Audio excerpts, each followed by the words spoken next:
Assalamualaikum warahmatullahi wabarakatuh. Alhamdulillahirabbil alamin. Wassalatu wassalamu ala Rasulillah wa ala alihi washabbihi ajma'in. Insyaallah kita akan melanjutkan kembali kajian kita dari kitab Ma'alim as-Suluk wa Tazkiyatun Nufus. Ma'alim as-Suluk wa Tazkiyatun Nufus. Sebelumnya kita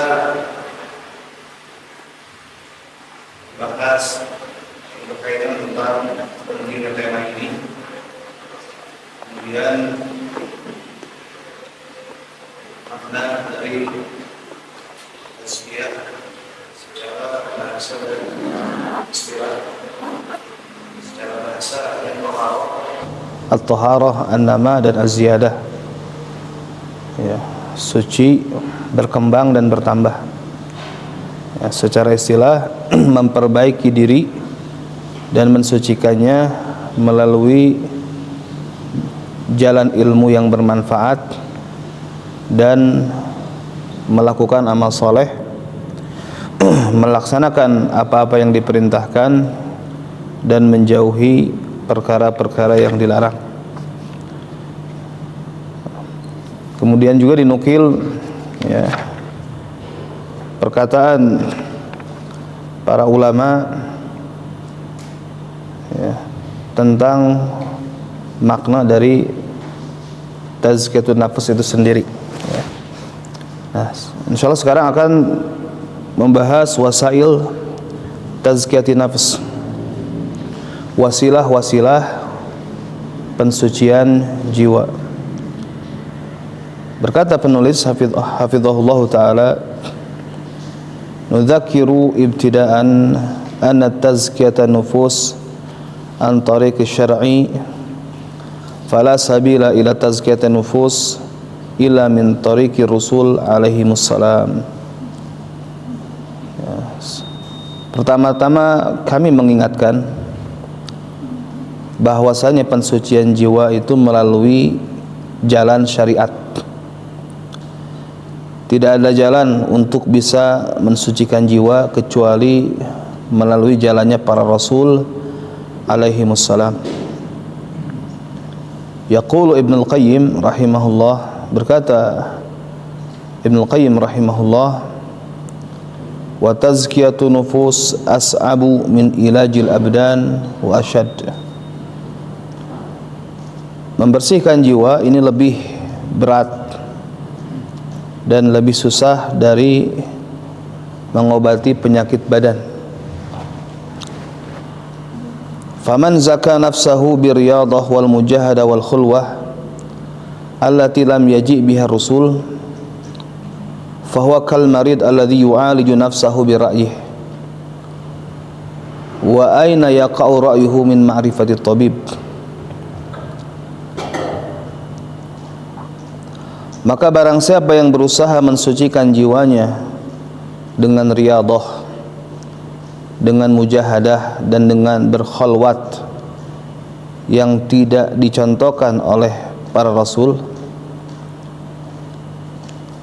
maka dia seperti orang yang sakit yang berusaha mengobati dirinya dengan pendapatnya sendiri. Maka bagaimana bisa pendapatnya ini bisa menyamai pengetahuan seorang dokter? Farrusul atibaul qulub, maka para rasul mereka adalah para tabib qalbu, para dokter hati. Fala sabila ila tazkiyatiha wa salahi ila min tariqihim, sehingga tidak ada jalan untuk mensucikan dan memperbaikinya kecuali melalui jalan mereka, wa ala aidihim, dan melalui mereka, bimahdil inqiyad wa taslim lahum, yaitu dengan inqiyad, ketundukan, dan menerima ajaran mereka. Wa yaqulu aidan, dan beliau juga mengatakan, wa amal abdan az-zakiyah fahiyalati zakat bi ta'atillah wa nabatat ala aqlil halal.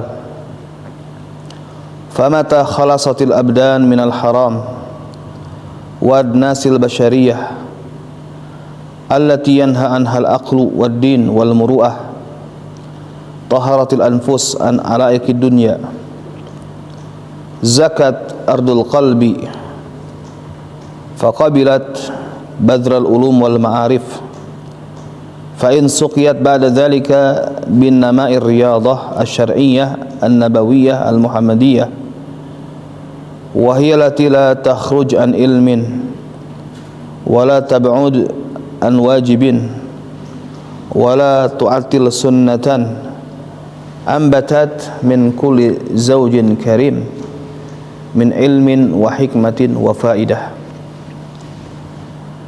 Adapun badan-badan yang bersih, yang dialah badan yang bersih dengan ketaatan, dengan cara melaksanakan ketaatan kepada Allah dan tumbuh di atas mengkonsumsi perkara yang halal, maka ketika badan ini bersih dari perkara yang haram dan perkara-perkara yang mengotori manusia yang telah dilarang oleh akal, agama dan muru'ah, dan bersihlah jiwa tersebut atau jiwa-jiwa tersebut dari ketergantungan terhadap dunia. Bersihlah bumi hati, kemudian dia bisa menerima benih ilmu dan pengetahuan, benih-benih ilmu dan pengetahuan. Maka apabila setelah itu disiram dengan air ar-riyadah, dengan riyadah syar'iyyah an-nabawiyah al-muhammadiyah, yang dia tidak keluar dari ilmu dan tidak jauh dari kewajiban dan tidak meniadakan sunnah, maka tumbuhlah setiap tumbuhan yang berpasangan yang mulia berupa ilmu, hikmah dan faidah. Kemudian berkata penulis hafizahullah ta'ala, wa tazkiyatu nufus tatahaqqaqu bi umurin katsirah nadhkuru jumlatan minha biijaz. Dan bersihnya jiwa ini dapat terrealisasi dengan banyak perkara. Kami akan menyebutkan sejumlah daripadanya dengan ringkas. Pertama adalah at-tauhid. Pertama adalah menjadi wasilah atau sebab sucinya jiwa adalah dengan tauhid. Berkata penulis hafizahullah ta'ala, inna azama wa akadat tariqin ila tazkiyatun nufus tahqiqut tauhid. Sesungguhnya jalan yang paling agung dan paling kuat untuk mencapai kepada kesucian jiwa adalah tahqiqut tauhid, adalah merealisasikan tauhid. Dan yang dimaksud dengan merealisasikan tauhid adalah membersihkan tauhid dari syirik, bid'ah, dosa-dosa besar dan segala bentuk kemaksiatan. Dan apabila seseorang betul-betul merealisasikan tauhid, maka dia akan masuk surga tanpa hisab, tanpa azab. Sebagaimana Syekh Muhammad At-Tamimi rahimahullahu taala menyebutkan di dalam kitab Tauhid, suatu bab, man haqqaqa tauhid dakhalal jannah bighairi hisab wala azab. Barang siapa yang merealisasikan tauhid, maka dia masuk surga bighairi hisab wala azab. Ya, masuk surga tanpa hisab, tanpa azab. Tapi berkata Syekh, qala ta'ala, Allah Ta'ala berfirman, wa wailul lil musyrikin alladzina la yu'tuna az-zakah wa hum bil akhirati hum kafirun. Dan celakalah bagi orang-orang musyrik yang mereka tidak menunaikan zakah. Ya, nanti dijelaskan apa makna zakah di sini. Ya. Wa hum bil akhirati hum kafirun. Dan mereka dengan akhirat mereka itu sangat ingkar, atau mereka ingkar dengan akhirat. Surat Fussilat ayat 6 dan 7. Qala aktsarul mufassirin minas salaf wa man ba'dahum az-zakah hahuna hiya tauhid. Berkata kebanyakan ahli tafsir dari kalangan salaf dan setelah mereka, makna az-zakah di dalam ayat ini adalah tauhid. Ya. Makna zakah atau zakat dalam ayat ini adalah tauhid. Nah, yaitu syahada an la ilaha illallah, persaksian bahwasanya tidak ada yang berhak disembah kecuali Allah. Wal iman alladzi bihi yazku al-qalbu, dan keimanan yang dengannya qalbu menjadi bersih. Fa innahu yatadammanu nafya ilahiyatin ma siwal haq minal qalbi. Dikarenakan tauhid dan kalimat tauhid terkandung di dalamnya menafikan ilahiyah, ketuhanan selain al-haq dari qalbu, selain Allah Subhanahu wa ta'ala. Wa dzalika taharatuhu, dan itulah kebersihan hati ketika bertauhid. Wa itsbatu ilahiyatihi subhanah, dan menetapkan ilahiyah Allah Subhanahu wa ta'ala. Wa huwa aslu kulli zakah wa nama, dan itu adalah dasar atau pondasi setiap kesucian dan perkembangan.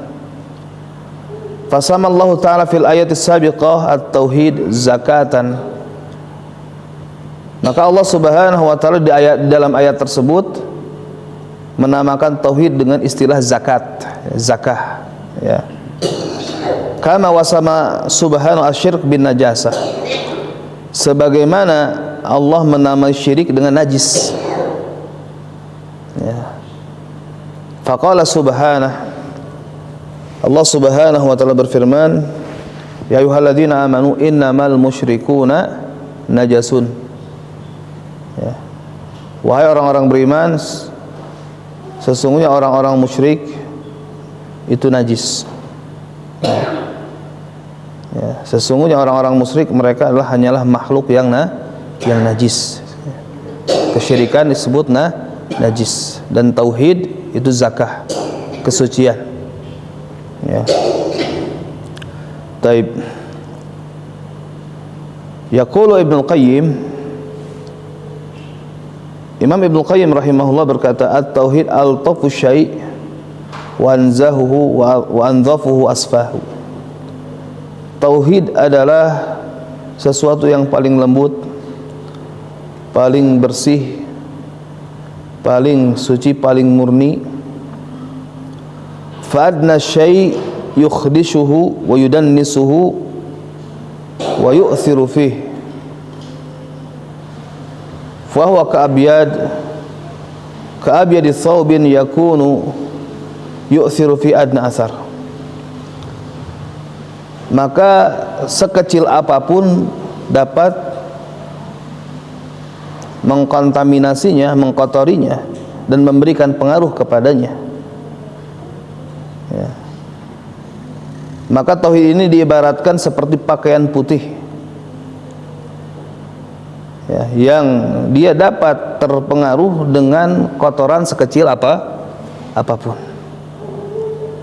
Kal mir'ah as-safiyah jiddan adna syu'athiru fiha, seperti kaca yang bening, maka akan terpengaruh dengan kotoran sekecil apapun, atau noda sekecil apapun. Wa masyirku fahuwa anjasun najasah wa akhbathuha wa ashnauha. Adapun syirik, maka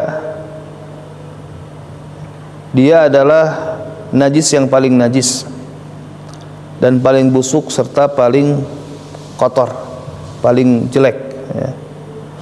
Wa tauhidu zakatun, dan tauhid adalah zakah, kesucian. Haitsu yunmi thawabal a'mal as-salihah wa yubaraka fiha. Ya.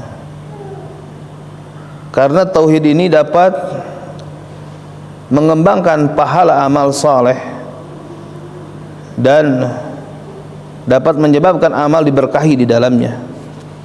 Fa inna tauhid idza tamakkana min ta'atin ma fa kanat hadhihi ta'ah khalisan li wajhillahi ta'ala fa inna ajraha 'azimun wa thawabuha jazil.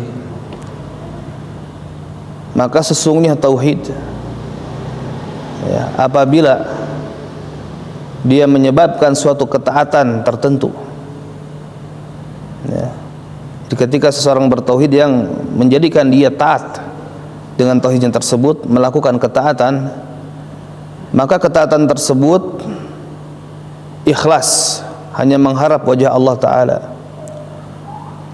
maka pahalanya besar dan ganjarannya banyak. Wa ma syirk fahuwa muhbitun li jamil qurbat. Adapun syirik, maka dia membatalkan seluruh ibadah, seluruh perbuatan taqarrub kepada Allah. Wa mujibun lil khulud fi nari jahannam, dan menyebabkan kekal di dalam neraka jahannam. Wa syirku aidan khudlan wa hirman, dan syirik juga adalah penyebab khudlan, ya, penyebab seseorang tidak mendapatkan pertolongan, wahirman, dan menjadi penyebab seseorang terhalang dari segala kebaikan. Kama qala ta'ala, sebagaimana Allah Ta'ala berfirman dalam surat Al-Isra ayat 22, la taj'al ma'allahi ilahan akhar fataquda madhmuman makhdhula. Ya, janganlah kamu menjadikan bersama Allah sesembahan yang lain, sehingga kamu menjadi orang yang tercela lagi terhina. Jadi dilarang kita menjadikan sesembahan lain bersama Allah Subhanahu wa ta'ala.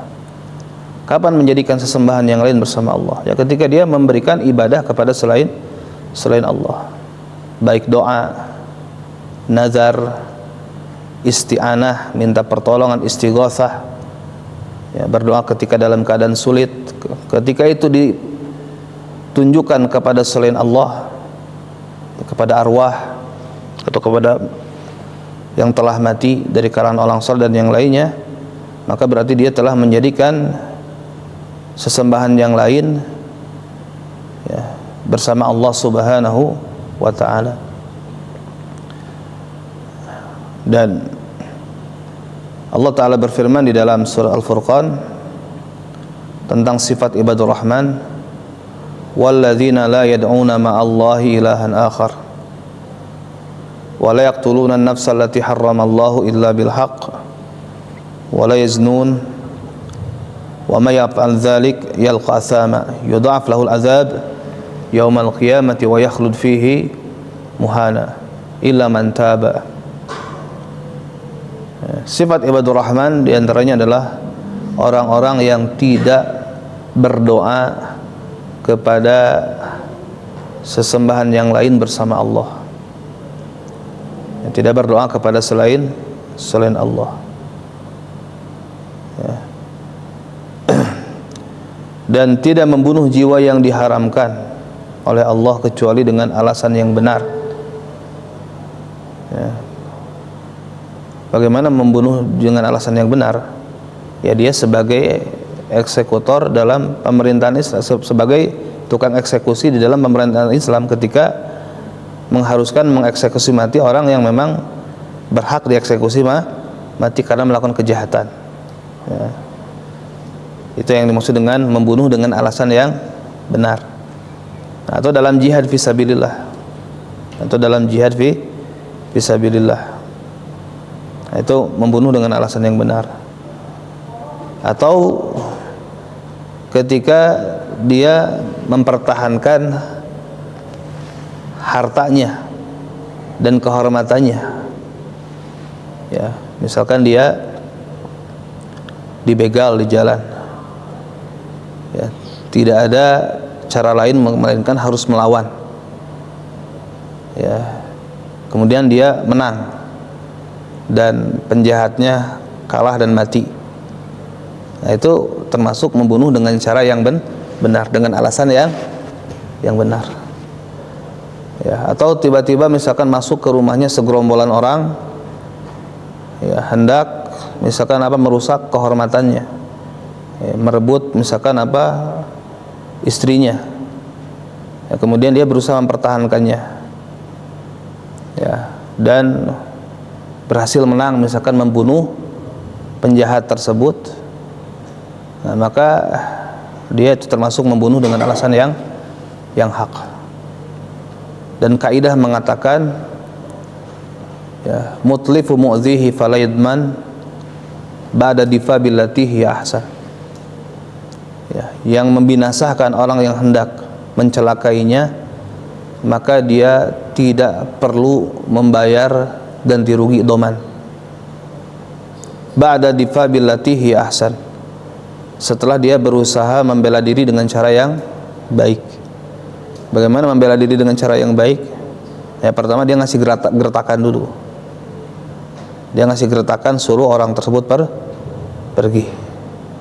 Ketika digertak tidak mau pergi juga dan tetap nyerang, maka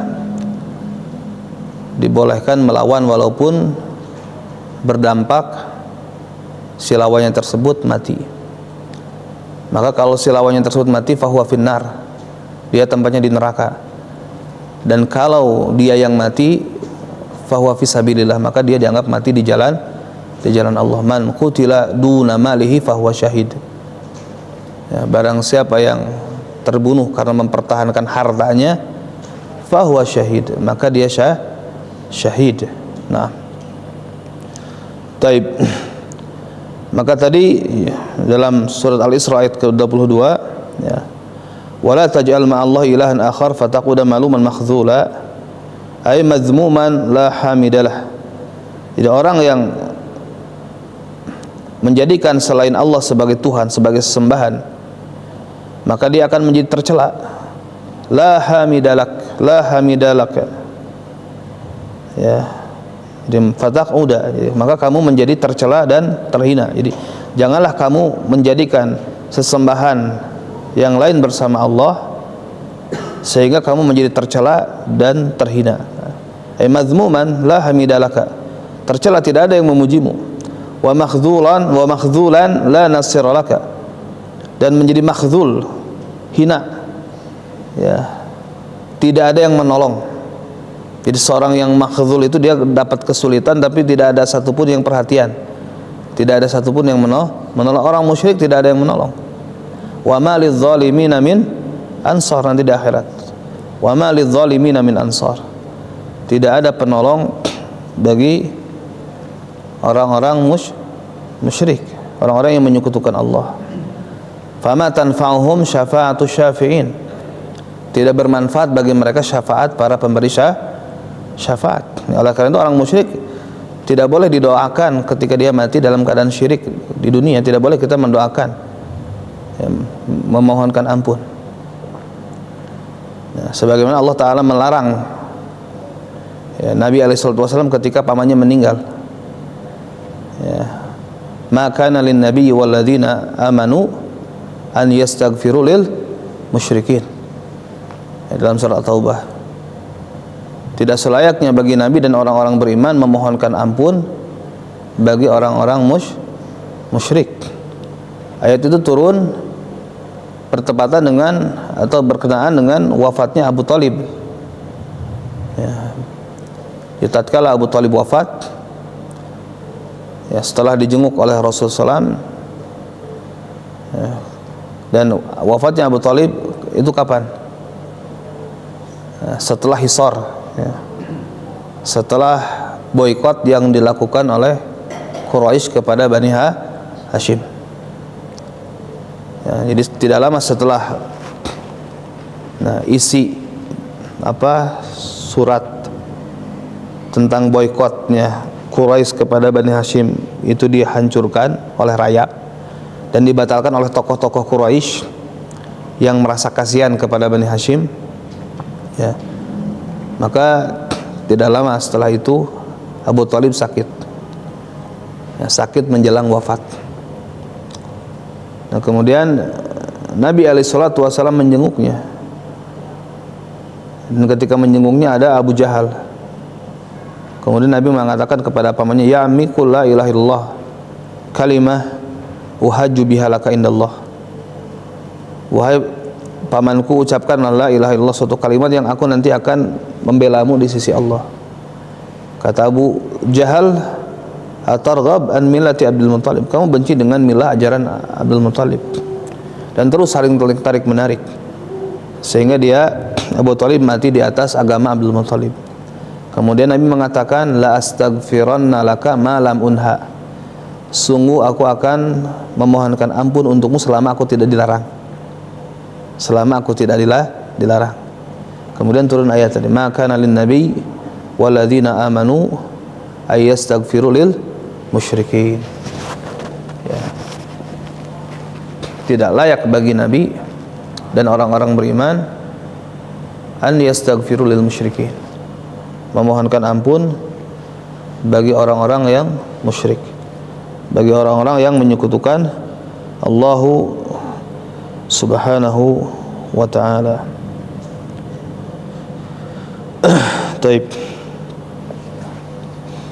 Kemudian selanjutnya, ya, di antara wasilah untuk pensucian jiwa adalah as-salah, yaitu salat. Fa'an Abi Hurairah radhiyallahu anhu annahu sami'a Rasulullah yaqul, ya, dari Abu Hurairah radhiyallahu anhu bahwasanya dia mendengar Rasulullah bersabda, ara'aitum law anna nahran bi babi ahadikum yagtasilu fihi kulla yawmin khamsan ma taqulu dzalika yubki min darani, qalu la yubki min daranihi syai'a fadzalika mithlu salawatil khams yamhullahu bihinna al khataya. Jadi di antara sebab sucinya jiwa adalah melaksanakan salat, menjaga salat. Jadi kalau ada orang yang, ya, tidak salat kemudian dia merasa suci jiwanya, maka itu adalah halusinasi, ya. Itu dia berhalusinasi, dia ingin suci jiwa tapi tidak melaksanakan salat yang lima waktu. Nah, maka di sini tadi dinukil hadis dari Abu Hurairah radhiyallahu anhu, ya, bahwasanya dia mendengar Rasulullah bersabda, bagaimana pendapat kalian, ya, kalau ada sungai di dekat pintu salah seorang di antara kalian, kemudian dia mandi di sungai tersebut setiap kalinya 5 kali, ya. Jadi dia mandi setiap harinya 5 kali, ya. Nah, apa yang kamu katakan dari hal tersebut? Apakah masih tersisa kotoran pada dirinya? Dia mandinya sehari 5 kali, ya. Atau misalkan setiap waktu sholat dia mandi, ya. Qalu, para sahabat mengatakan, la yubqi min darin syai'a, ya, tidak tersisa dari, dia tidak mensisakan dari kotorannya sedikit pun. Qala, Nabi mengatakan, fadzalika mithlu shalawatil khams yamhullahu bihinnal khataya. Dan demikianlah permisalan salat yang 5 waktu yang Allah dengannya membersihkan kesalahan. Nah, taib. Ada di antara antum yang tiap salat mandi? Nah, taib. Ya tidak disunahkan sebetulnya, tapi bukan berarti terlarang, boleh-boleh saja kalau mau. Ya boleh-boleh saja kalau mau mandi ya. Setiap mau salat biar seger misalkan. Ya. Cuman tidak disunahkan. Yang wajib adalah wudu. Yang wajib adalah wudu. Ya, kalau dia mandi setiap salat, ya mandi untuk supaya bersih, kemudian wudu, ya nggak masalah juga. Ya. Tapi teman saya dulu di Mahad, karena di daerah panas, setiap sholat dia mandi. Karena di daerah panas ya, setiap sholat dia mandi. Jadi kalau setiap waktu sholat pasti dia tuh mandi. Subuh, zuhur, asar, maghrib. Nggak tahu kalau isya mandi nggak ya? Karena dekat jaraknya. Kayaknya enggak. Kayaknya enggak, karena dekat jarak antara maghrib dengan isya. Nah. Taib. Qala Ibnu Arabi, ya, berkata Ibnu Arabi, ini penulis tafsir, ya. Wajhu tamthil anna al-mar'a kama yatadannas bil aqdar al-mahsusah fi badanihi wa thiyabihi wa yutahhiruhu al-ma'ul kathir kadzalika as-salawat tutahhirul abda an aqdari dhunub hatta la tabqa lahu dhanban illa, atau hatta la tubqi lahu dhanban illa asqatathu. Sisi permisalannya adalah bahwasanya seseorang sebagaimana dia terkotori dengan kotoran-kotoran yang zahir, ya, di badan dan pakaiannya, ya, maka itu dapat dibersihkan dengan air yang sangat banyak. Demikian juga sholat yang 5 waktu, ya, mensucikan seorang hamba dari kotoran-kotoran dosa, sehingga dia tidak menyisakan baginya dosa, melainkan dosa tersebut dilunturkan, ya, dengan sholat tersebut. Tapi kita diantara wasilah untuk mencapai kepada kesucian jiwa setelah merealisasikan tauhid, kemudian menjaga salat, ketiga sedekah atau zakat, ya. Dan yang dimaksud sedekah di sini tentu yang paling utama adalah sedekah yang bersifat wajib, yaitu zakat, ya. Dan zakat ini dilakukan atau dikeluarkan apabila mencapai nisab dan melewati masa haulnya. Demikian juga sedekah-sedekah yang bersifat sunnah, ya. Taib.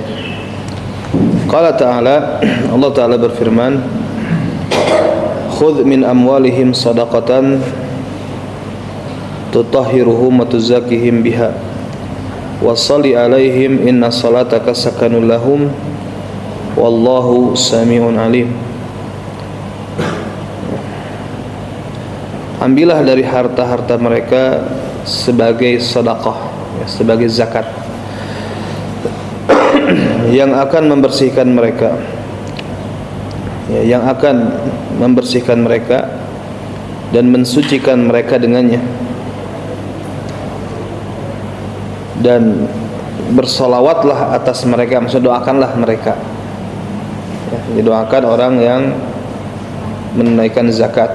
Ini bagi amilin sebagai penerima atau sebagai pemungut zakat, maka ketika ada yang bayar zakat melalui amilin tersebut, maka doakanlah orang yang membayar zakat tersebut. Inna salataka sakanun lahum, sesungguhnya doamu itu menjadi ketenangan bagi mereka. Wallahu sami'un alim, dan Allah maha mendengar lagi maha mengetahui. Surat At-Taubah ayat 103. Yaqulu Ibnu Taimiyah rahimahullah berkata, inna zakah tastalzimut taharah. Sesungguhnya zakat mengandung konsekuensi kesucian.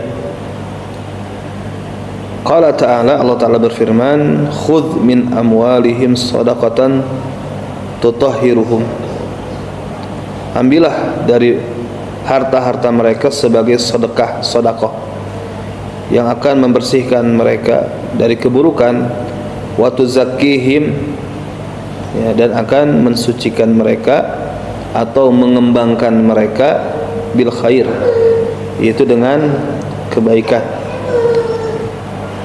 Fa qauluhu khudh min amwalihim, maka firman Allah Ta'ala khudh min amwalihim, ambillah dari harta-harta mereka, dalilun ala anna amal al hasanati yutahhiru nafs wa yuzakkiha min adz-dzunub as-salifah.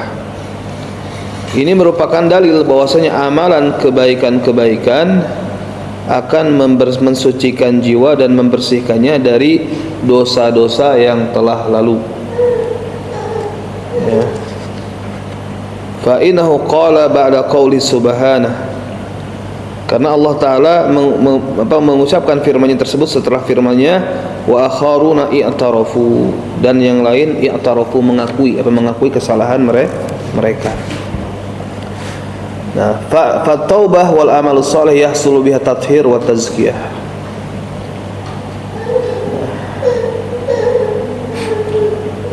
Maka taubat dan amal saleh dapat dihasilkan dengan keduanya, at-tathhir wa tazkiyah, kesucian dan kebersihan. Nah, wa qala sallallahu alaihi wasallam, innamas shadaqah awsakhun nas yagsilunaha anhum. Sedekah hanyalah ausakhun nas, kotoran-kotoran manusia yang mereka membersihkannya dari mereka. Ya. Jadi pada harta seseorang itu terdapat kotoran, ausakh, ya, yang berdampak kepada diri mereka sendiri. Maka cara dibersihkannya dengan dikeluarkan zakatnya. Cara dibersihkannya dengan dikeluarkan zakatnya. Ya. Dan zakat ini merupakan qarinatus shalah fil Quran. Ya. Merupakan apa? Qarinatus shalah. Apa qarinatus shalah? Hal yang senantiasa berdampingan dengan salat, penyebutannya di dalam Al-Quran. Ya. Oleh karena itu, tatkala terjadi fitnah, terjadi kekacauan di awal masa kekhilafahan Abu Bakar radhiyallahu anhu, di antara para pengacau adalah kabilah-kabilah yang enggan untuk bayar zakat. Maka Abu Bakar As-Siddiq radhiyallahu anhu mengambil sikap untuk memerangi mereka, dan sikap Abu Bakar ini disetujui oleh sahabat yang lainnya, maka itu menjadi ijma. Ya. Dan Abu Bakar pernah mengatakan, wallahi la uqatilanna man faraqa baina sholati waz zakah. Demi Allah, aku akan memerangi orang yang membeda-bedakan antara salat dan zakat. Nah kemudian, ya, wala mas'ala al-Abbas Rasulullah an yasta'milahu ala sadaqah. Nah, faqala alaihi salatu wassalam, ma kuntu li asta'miluka ala ghasalati dzunubin nas. Ya. tatkala Ibnu Abbas tatkala Al-Abbas pamannya Rasulullah sallallahu alaihi wasallam, Al-Abbas Ibnu Abdul Muttalib radhiyallahu anhu meminta kepada Rasulullah sallallahu alaihi wasallam ya untuk menempatkannya ya mengurusi zakat. Jadi Al-Abbas pernah meminta kepada Nabi SAW supaya dia diberi tugas untuk mengurusi masalah zakat. Nah, berarti minta apa ini? Minta pekerjaan ya. Atau minta tugas. Ya, ini minta tugas. Al-Abbas minta ditugasi untuk mengurusi perkara zakat. Ya.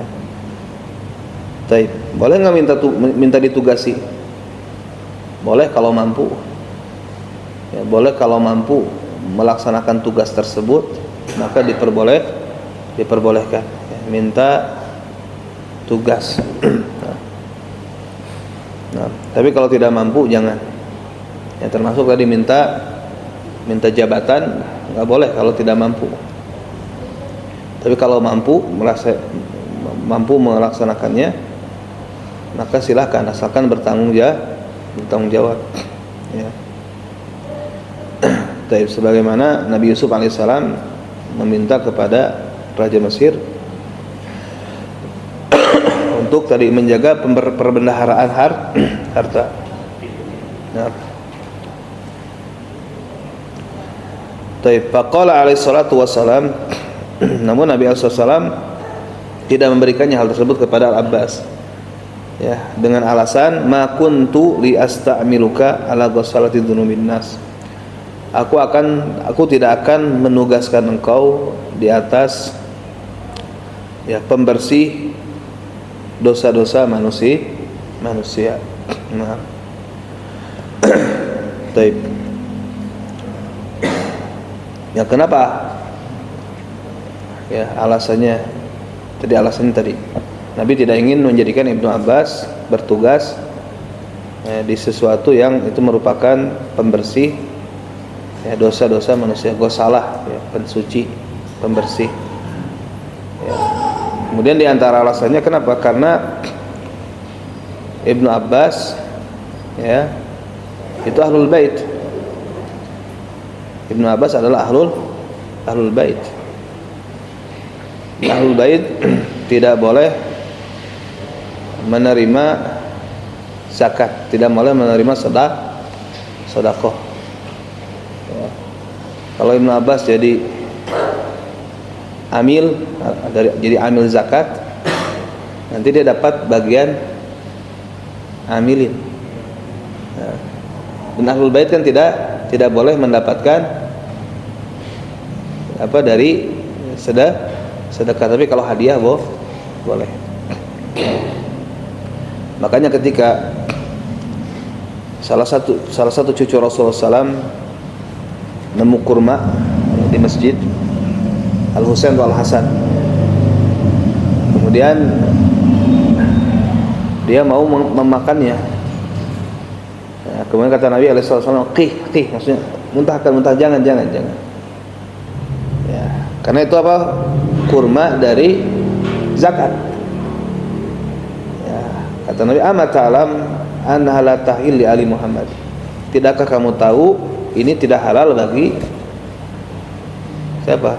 Bagi keluarga Muhammad, bagi ahlul bait. Baik. Nah, kemudian selanjutnya di antara sebab mencapai kepada kesucian jiwa adalah tarkul muharramat umumat, meninggalkan perkara-perkara yang diharamkan secara umum. Yaqulu Ibnu Taimiyah fi hadzal sya'n. Ibnu Taimiyah berkata di dalam perkara ini, an-nafsu wal a'mal la tazku hatta yuzala anha ma yunaqiduha. wala yakunu rajul mutazakkiyan ila ma tarkit syarr. Ya. Jiwa dan amalan-amalan tidak akan bersih, ya, tidak akan bersih sehingga hilang darinya apa yang bertentangan dengannya, apa yang bertolak belakang dengannya. Maka seseorang tidak akan menjadi bersih kecuali dia dengan meninggalkan keburukan. Ya. Fa innahu yudannisu nafs wa yudassiha. Ya. Karena keburukan ini dapat mengotori jiwa. Ya. Dapat mengotori jiwa, membuat jiwa menjadi kotor. Ya. Berkata Ibnu Qutaibah, dassaha ay akhfaha bil fujur wal ma'siyah. Jadi keburukan ini apa? Mengotori jiwa dan menenggelamkannya. Kata Ibnu Qutaibah, dassaha artinya apa? Menenggelamkannya. Dengan apa? Dengan kefajiran dan kemaksiatan. Wal fajir dasa nafsahu. Maka orang fajir dia menenggelamkan jiwanya. Ya, qama'aha wa khabaha, dia menenggelamkan jiwanya, merendahkannya. Ya. Wasani'ul ma'ruf, ya, syahara nafsa wa rafa'aha. Orang yang melakukan kebaikan, ya, akan membuat jiwanya naik dan terangkat dan naik. Ya. Wa kanat ajwad al-arab, ya, tanzilur raba litushhara anfusaha, ya, walian tanzil atraf wal wadiyan. Dahulu orang-orang dermawan di kalangan Arab, dia tinggal di tempat yang tinggi, ya, supaya apa? Supaya ketahuan, supaya masyhur, untuk memasyhurkan dirinya. Sedangkan li'am, orang yang tercela, mereka tinggal di pinggiran-pinggiran, di lembah-lembah. Kenapa? Karena tidak ingin ketahuan. Yaqulu Ibnu Qayyim, inna zakatal qalbi mawqufa ala taharatihi, kama anna zakatal badan mawqufa ala istifraghi min akhlaqir radi'ah al-fasidah. Ibnu Qayyim rahimahullah berkata, sesungguhnya kesucian kalbu itu tergantung kepada kebersihannya. Ya, sebagaimana kebersihan badan tergantung bagaimana badan tersebut disterilkan dari campuran-campuran yang buruk dan merusak. Sebagaimana Allah Ta'ala berfirman, walaula fadlullah alaikum wa rahmatu ma zaka minhum min ahadin abadan hatta walakin Allah yuzaki may yasha wallahu samiun alim. Kalau Allah bukan karena karunia Allah atas kalian dan rahmatnya, tidak ada di antara kamu seorang pun yang suci selamanya. Akan tetapi Allah mensucikan siapa yang dikehendaki, dan Allah Maha mendengar lagi Maha mengetahui. Nah, zakara dzalika subhanahu akibat tahrimiz zina wal qadhaf wa nikah az-zaniyah. Jadi Allah menyebutkan ayat tadi, ya, setelah menyebutkan tentang pengharaman zina, qadhaf itu menuduh perempuan baik-baik berzina, dan setelah menyebutkan hukum menikahi pezina, kan haram, ya. Menikahi pelacur itu haram, ya, sampai dia bertobat, ya, sampai dia bertobat. Ya, misalkan ada seseorang dia cari jodoh, ya, cari jodohnya apa? Ke lokasi WTS misalkan. Dia cari ada yang cocok, dia ambil, kemudian dia nikah, itu haram.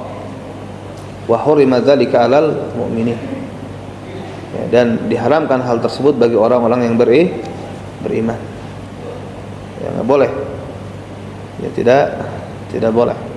Nah, taib.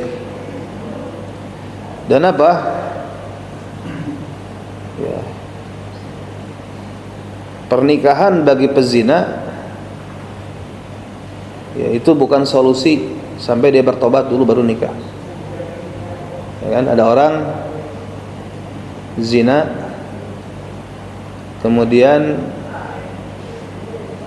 hamil duluan, kemudian ingin menutupi kesalahannya menikahi wanita yang dinikahkan. Nah, itu tidak sah indal Ahmad, tidak sah menurut mazhab Ahmad. Ya, sampai dia bertaubat, ya, dan sampai dia melahirkan anaknya, kemudian baru nikah. Ya, la tuta'al hamal hatta tada'a. Ya. Wanita hamil tidak boleh digauli sampai dia melahirkan. Maksudnya apa? Wanita yang hamil karena zina tidak bisa dinikahkan sampai dia melahirkan, sampai dia bertobat, ya, kemudian melahirkan. Nah, baik. Nah, kemudian apa? Ada juga kasus misalkan perselingkuhan. Ya, kasus perselingkuhan. Seseorang selingkuh. Ya, misalnya seseorang selingkuh dengan istri orang. Kemudian suami istri tersebut marah. Kemudian diserahkan aja, suruh dinikahi sama laki-laki selingkuhan. Selingkuhan itu nggak jadi solusi. Ya. Dan nggak halal. Dan nggak halal. Ya, kalau dia misalkan akhirnya iya belum bertobat, dia menikahi dan belum juga misalkan beres masa iddahnya, dia menikahi istri orang dalam keadaan mungkin belum dicerai, otomatis belum ada masa iddah, ya, maka itu pernikahan yang fasid bil ijma', pernikahan yang rusak berdasarkan ijma', ya, tidak sah seperti itu. Baik.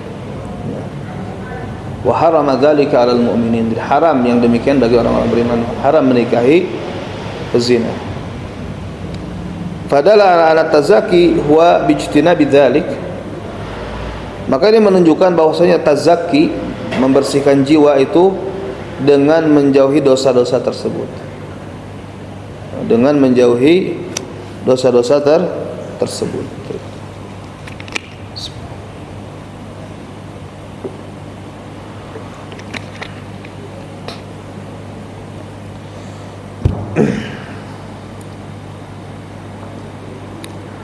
Waqad amara Allah Ta'ala bighadil basar wa hifdzil faraj, faqala subhanahu, dan sungguh Allah Ta'ala telah memerintahkan untuk menundukkan pandangan dan menjaga kemaluan.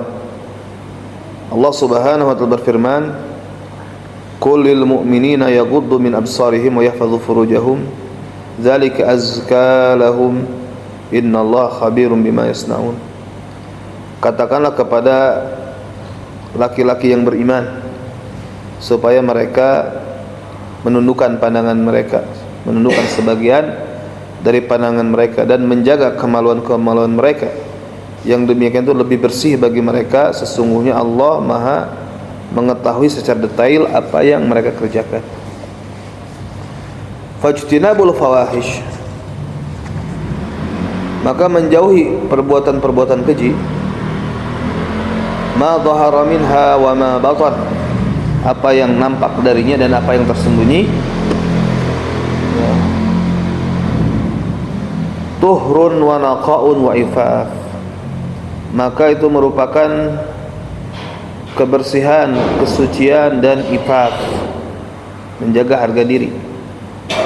kama sama syari al-fawahish min az-zina wal liwat najasat wa khaba'ith wa qadhurat, sebagaimana asy-syari' ya, pemilik syariat menamai perbuatan fahisyah, perbuatan keji seperti zina dan liwat. Liwat itu apa? Homoseksual. Itu dianggap sebagai najasat, najis, khaba'ith, hal-hal yang busuk, qadhurat, hal-hal yang kotor. Nah. Wa qala ta'ala, Allah Ta'ala berfirman dalam surah Al-Anbiya ayat 47, wa lutan atainahu hukman wa ilma wa najjaynahu minal qaryati allati kanat ta'malul khaba'itha innahum kanu qauman sau'in fasiqin. Dan Lut kami datangkan kepadanya hukum dan ilmu, dan kami selamatkan dia dari kampung yang penduduknya melakukan al-khaba'ith, melakukan perbuatan-perbuatan yang busuk. Innahum kanu qauman sau'in fasiqin, sesungguhnya mereka adalah kaum yang buruk lagi fasik, keluar dari ketaatan kepada Allah Subhanahu wa taala. Dan menurut informasi ya, di Bandung atau bahkan ada yang menyebutkan juga di Bandung Barat juga ya, banyak kasus HIV AIDS,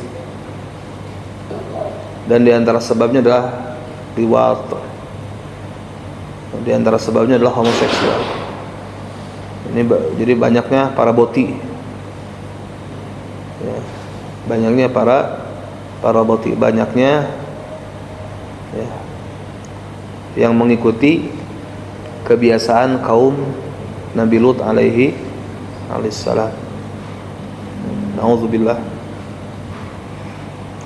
Wa qalat al-Lutiyah, berkata al-Lutiyah ya, kaum Nabi Lut yang mereka melakukan homoseksual, akhriju ala Lutin min qaryatikum innahum unasun yatatahharun. Ya, keluarkanlah keluarga Lut dari kampung kalian, karena mereka manusia-manusia yang suci, ya, manusia-manusia yang suka bersuci. Surat An-Naml ayat 56. Faqaru ma syirkihim wa kufrihim annahum humul akhbas wal anjas. Nah, maka mereka mengakui disertai dengan kesyirikan dan kekafiran mereka, bahwasanya mereka al-akhbath wal anjas. Mereka adalah orang-orang yang busuk dan orang-orang yang najis. Ya. Dan pelaku maksiat kan suka seperti itu kepada orang yang soleh. Ah, kamu jangan sok suci. Ya. Dia mengatakan kamu jangan sok suci, berarti mengakui dirinya itu kotor. Mengakui dirinya itu kotor. Taib. Wa ana Lutan wa alahu mutahharun. Ya. Min dzalika bijtinabihim lah. Dan bahwasanya Lut dan keluarganya mutahhirun, mereka itu suci, atau mutahharun, mereka itu disucikan. Ya. Dari yang demikian dikarenakan mereka menjauhi perbuatan tersebut. Nah,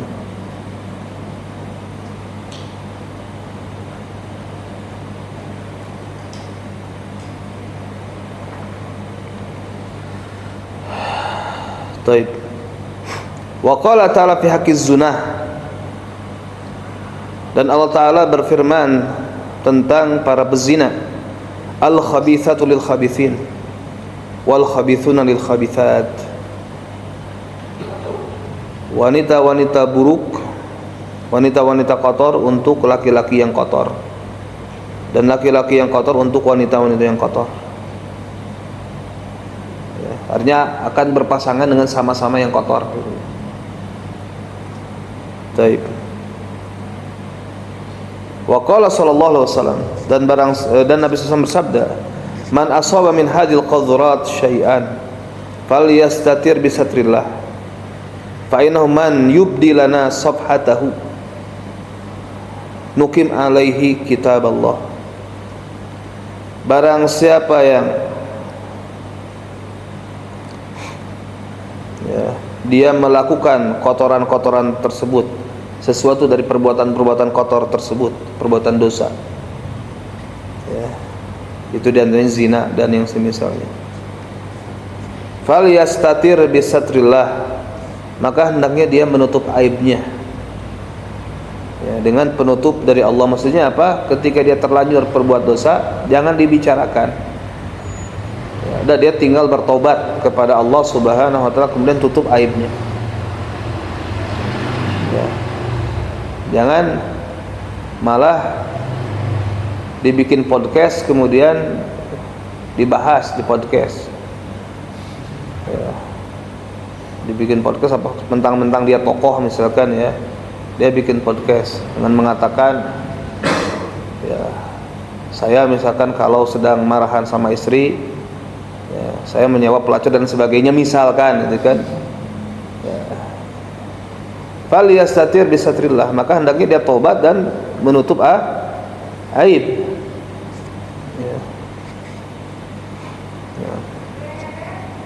Fa innahu man yubdi lana safhatah, karena kata Nabi SAW, maka barang siapa yang nampak kepada kami perbuatannya, misalkan dia berzina, kemudian ada 4 orang saksi yang bersaksi atas dirinya atas perbuatan tersebut, atau dia mengakui kesalahannya di hadapan hakim, maka apa kata Nabi? Nukim alaihi kitab Allah, kami akan tegakkan atasnya hukum berdasarkan kitab Allah. Itu apa? Kalau pezina dicambuk atau dirajam. Dicambuk kalau dia ghairu muhsan, bukan pezina muhsan. Dirajam sampai mati kalau dia muhsan. Dan yang muhsan itu yang dia pernah menikah dengan nikah yang sah, dan dia dalam pernikahannya tersebut pernah merasakan yang namanya hubungan intim dalam pernikahan. Kemudian dia jatuh terhadap zina, maka dirajam sampai mati. Nah, taib, sampai sini saja yang bisa disampaikan pada kesempatan malam ini. Subhanakallahumma bihamdik, asyhadu an la ilaha illa anta astaghfiruka wa atubu ilaik. Assalamualaikum warahmatullahi wabarakatuh.